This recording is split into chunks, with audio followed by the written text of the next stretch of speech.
आप सभी लोगों का स्वागत है एक बार फिर से केजे क्लासेस के यूट्यूब चैनल पर। हाँ जी, थंबनेल बिल्कुल सही पड़ा। खुशखबरी है, बहुत बड़ी खुशखबरी है।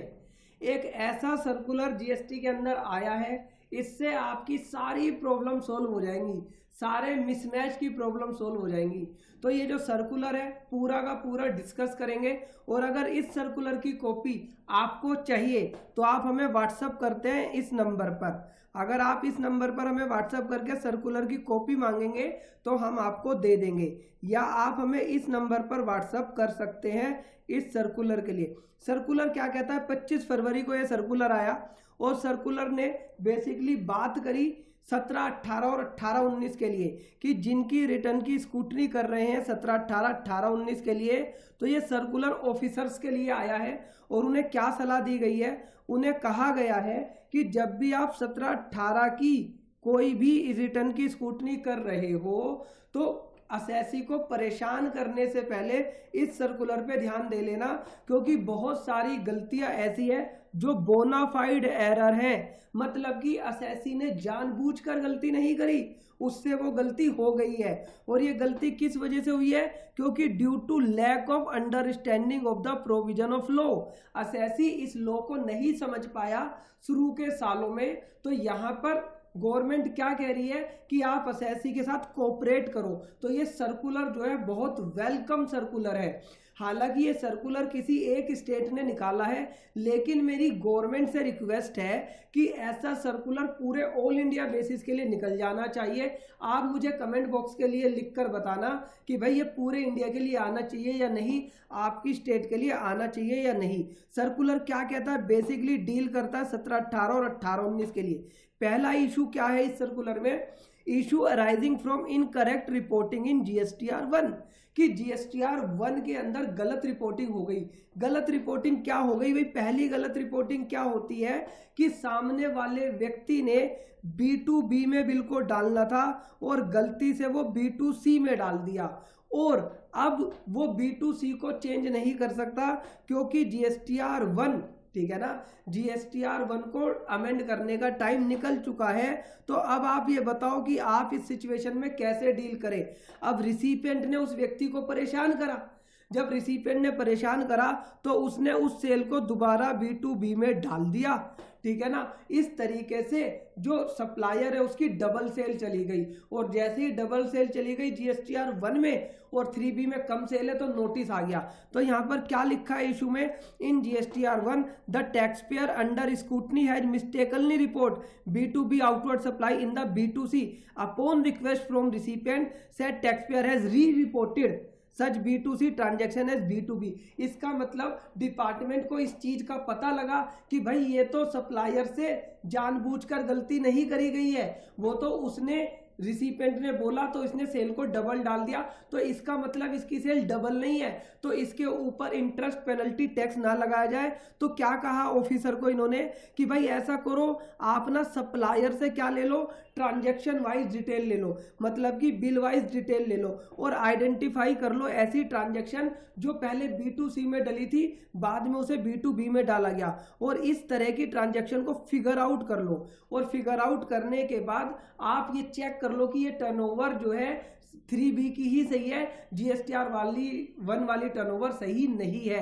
तो ऐसे केस में उसे नोटिस मत दो, और नोटिस अगर आपने दे दिया है तो उस नोटिस को जल्दी से जल्दी निपटारा कर दो। एक दूसरी समस्या उन्होंने बताई है कि जो टैक्स पेयर है जब वो अपनी डिटेल फाइल करते हैं तो उसमें क्या हो गई, टाइपोग्राफिकल एरर हो गई।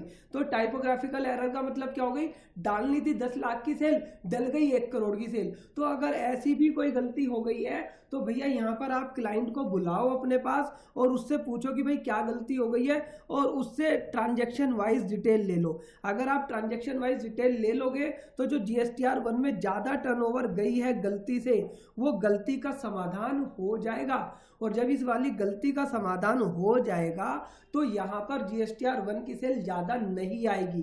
तो यहाँ पर इन्होंने ये चीज बोली है कि भाई जो भी आपकी गलती है GSTR 1 में, आप उस गलती को इस तरीके से सही कर लो, GSTR 1 की सेल को ज़्यादा सेल मत समझो। अगर ये सर्कुलर आपको पूरा पढ़ना है तो इस नंबर पर व्हाट्सएप कर देना, हमारी टीम आपको ये सर्कुलर फ्री ऑफ कॉस्ट देगी, ठीक है ना, उसमें कोई आपको पैसा नहीं देना है। अगला क्या है कि भाई जब आप ITC क्लेम करते हो तब भी आप पर गलती हो जाती है। अब ITC क्लेम में क्या गलती हो रही है कि यहाँ पर आपका जो ITC है 3B में बहुत ज़्यादा आ रहा है, 2A में बहुत कम आ रहा है। तो यहाँ पर डिपार्टमेंट ने ऑफिसर्स को क्या बोला कि भाई ये गलती किस वजह से हो सकती है, कि ये गलती इस वजह से हो सकती है कि सप्लायर ने B2B की जगह बिल को B2C में डाल दिया, इस वजह से 2A में बिल नहीं आ रहा। या ऐसा हो सकता है कि किसी दूसरे रिसिपिएंट के नाम पर डाल दिया, डालना था रामलाल में, डाल दिया श्यामलाल में।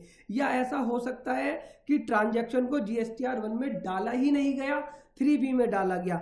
या ऐसा हो सकता है कि किसी और टेबल में डाल दिया गया। लेकिन इन चारों ही केसेस में सेक्शन 16 की कंडीशन सेटिस्फाई है।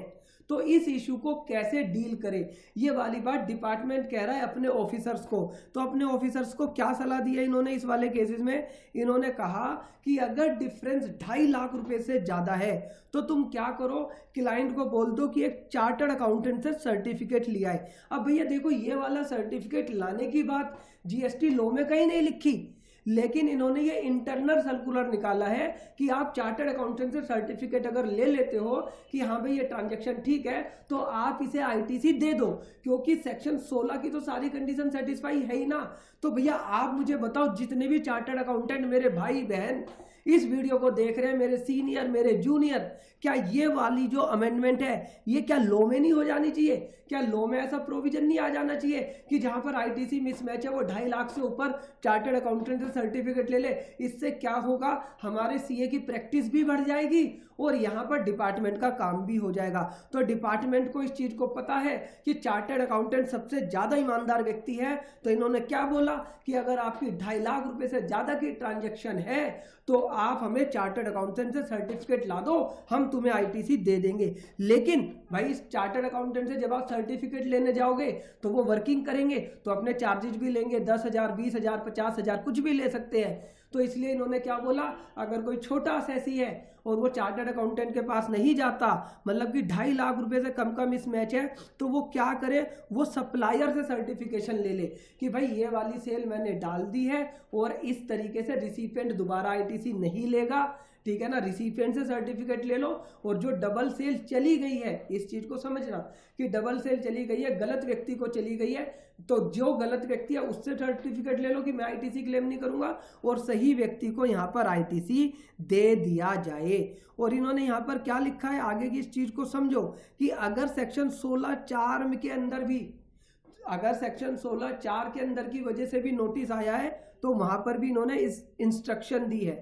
इसके अलावा इन्होंने क्या बोला है कि in some of the cases reply are receive that ineligible ITC, कई बार आपका ITC इनएलिजिबल होता है और आप उसे DRC 03 से रिवर्स कर देते हो।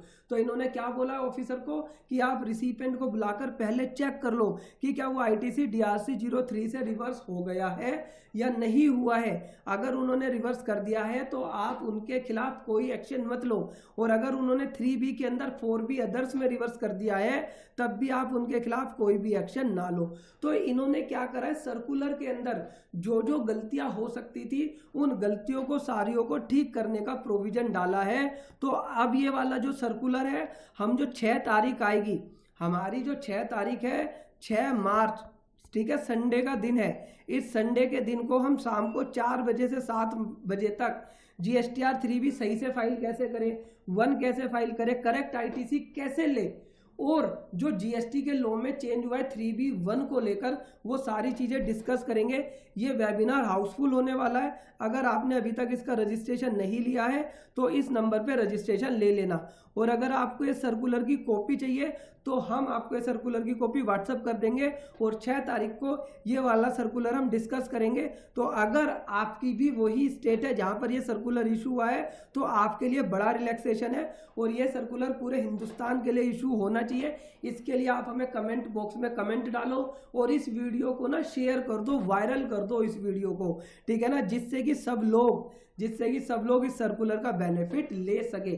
चलिए इस वीडियो को यहीं पर क्लोज करते हैं। चैनल आपने सब्सक्राइब कर ही दिया होगा, अपने दोस्तों से सब्सक्राइब कराओ, ऐसी वीडियो को अपने स्टेटस पर लगाओ, अपने फोन नंबर में लोगों तक शेयर करो, जिससे कि लोगों को लगे कि ये व्यक्ति अच्छी वीडियो शेयर करता है। इस वीडियो को देखने के लिए आपका दिल से धन्यवाद। Thank you for watching.